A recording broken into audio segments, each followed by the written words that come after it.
तर इथे सर्वात अगोदर या रेसिपीसाठी एक मोठंसं भांडं घ्यायचं आहे आणि त्यामध्ये आपल्याला 100 ग्रॅम इथं बटर घ्यायचं आहे। जर तुम्हाला बटरऐवजी तूप किंवा तेलाचा वापर करायचा असेल तर तुम्ही ते सुद्धा करू शकता, नसेल तर तुम्ही वनस्पती तूप म्हणजेच की डाळडा सुद्धा इथे वापरू शकता। याच क्वांटिटीमध्ये 100 ग्रॅम तुम्ही इथे डाळड्याचा वापर सुद्धा करू शकता।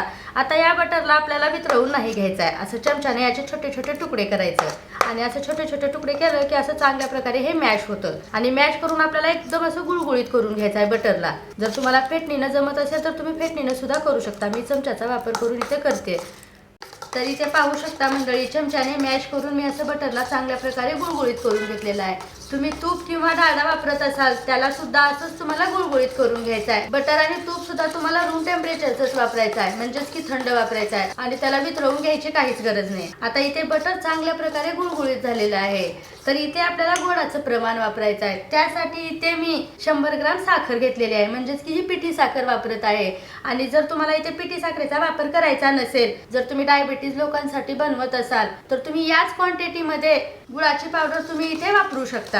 आता साखरेला आणि बटरला म्हणजेच की या दोन्ही जिन्नसांना आपल्याला चांगल्या प्रकारे फेटून घ्यायचं आहे। जोपर्यंत हे असं फ्लफी दिसत नाही तोपर्यंत आपल्याला फेटून घ्यायचं आहे। तर इथे बघू शकता मंडळी, मिश्रणाला चांगल्या प्रकारे 2 ते 3 मिनिटापर्यंत फेटून घेतल्यावर मस्त असा हवा भरली जाते मिश्रणामध्ये आणि एकदम फ्लफी असं मिश्रण तयार होतं। आता यामध्ये आपल्याला पीठ वापरायचे, पण वापरण्याआधी आपल्याला ते चाळून घ्यायचे। त्यासाठी अशी एक चाळणी घ्यायची आहे आणि त्यामध्ये इथे 1 वाटी ज्वारीचं पीठ घ्यायचं आहे, म्हणजेच की वजनी प्रमाणात 100 ग्रॅम पीठ आहे। आता यासोबतच ज्वारीच्या अर्ध म्हणजेच की 50 ग्रॅम इथे बेसन वापरायचं आहे। यासोबतच पाव वाटी रवा वापरायचा आहे, म्हणजेच की रवा वजनी प्रमाणात 25 ग्रॅम आहे आणि इथं रवा आपल्याला एकदम 0 साईजचा वापरायचा आहे। आणि जर तुमच्याकडे जाड रवा असेल तर त्याला थोडंसं मिक्सरला फिरवून घेतलं तरी चालेल। आणि गोडाच्या पदार्थामध्ये फक्त चिमूटभर मीठ टाकायचं आहे चव बॅलन्स राहण्यासाठी। आणि त्या अर्धा चमचा वेलची पावडर, आणि जर तुम्हाला आवडत असेल तर तुम्ही इसेन्स वापरू शकता, कोणत्याही फ्लेवरचं वापरलं तरी चालेल। तर इथे नानकटाईमध्ये खुसखुशीतपणा आणि कुरकुरीतपणा येण्यासाठी इथे पाव चमचा बेकिंग सोडा आणि पाव चमचा बेकिंग पावडरला मिक्स करून घेतलेला आहे, म्हणजेच की अर्धा चमचा इथे दोन्हीचा वापर करायचा आहे आपल्याला।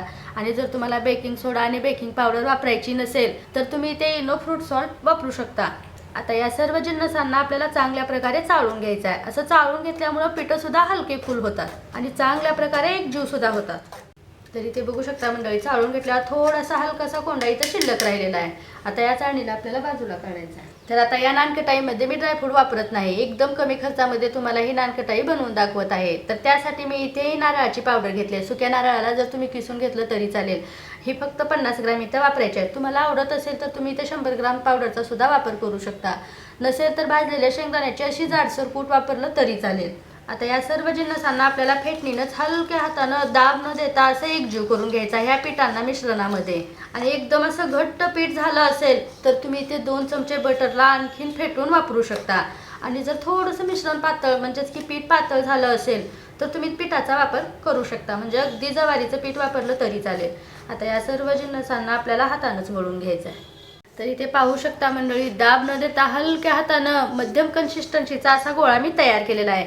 आणि या गोळ्याला आपल्याला रेस्ट वगैरे काहीच द्यायचं नाही आणि आपल्याला लगेच नानकटाई याची बनवून घ्यायची आहे। जर मापाने बनवत असाल तर मापासाठी चमचा किंवा अशी छोटी पळी तुम्ही वापरू शकता। तर मी इथे अंदाजच नानकटाई बनवणार आहे। त्यासाठी एक छोटासा पिठाचा गोळा हातावरती घ्यायचा आहे आणि ह्या गोळ्याला असं चांगलं आपल्याला गोल करून घ्यायचं आहे।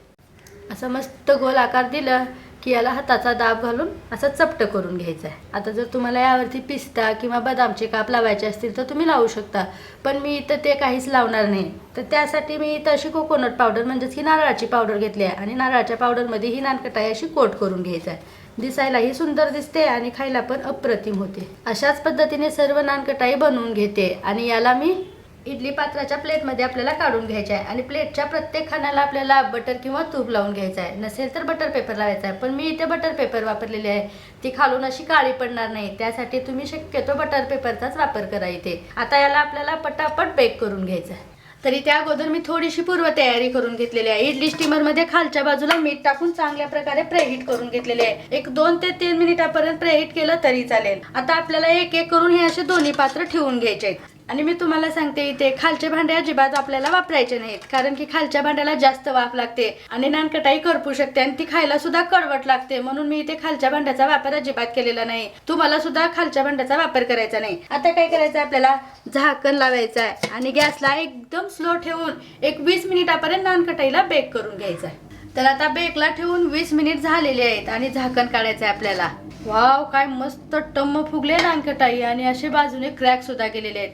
ज्वारीच्या पिठाची बनवल्यामुळं थोडा सुद्धा चिकटपणा आलेला नव्हता पिठाला, एकदम अशी भुसभुशीत झालेली आहे. तर आता काय करायचं, आपल्याला या प्लेटला थंड करून घ्यायचं आहे. अगोदरच काढायचं नाही, कारण थोडीशी हलकी वाफ लागते. थंड झाल्याच्या नंतरच हे प्लेट आपल्याला काढून घ्यायचे. मग राहिलेल्या नानकटाई बेक करायला ठेवायचे. जर तुम्हाला ओव्हन मध्ये नानकटाई बेक करायची असेल तर 200 डिग्री सेल्सिअसवर 15 मिनिट बेक करून घेऊ शकता.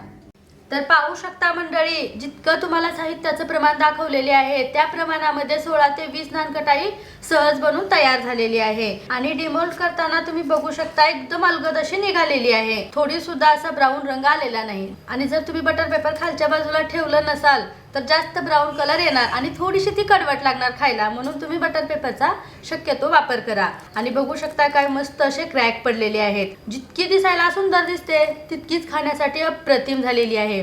आणि तुम्ही तोडल्यावर याचा खुसखुशीतपणा बघू शकताय. हे बघा, आतून अशी भुसभुशीत तयार झालेली आहे नानकटाई. कोणालाच विश्वास बसणार नाही की ही नानकटाई घरच्या घरी इडली स्टीमर मध्ये बनवलेली आहे. आणि जिभेवर ठेवताच विरघळणारी ही नानकटाई तुम्ही सुद्धा सहज घरच्या घरी कमी साहित्यात बनवू शकता. तर मंडळी, आजची ही रेसिपी कशी वाटली नक्की कळवा. तुमची प्रतिक्रिया कमेंट बॉक्समध्ये. चला तर पुन्हा एकदा भेटू अशाच एका नवीन रेसिपी सोबत. धन्यवाद.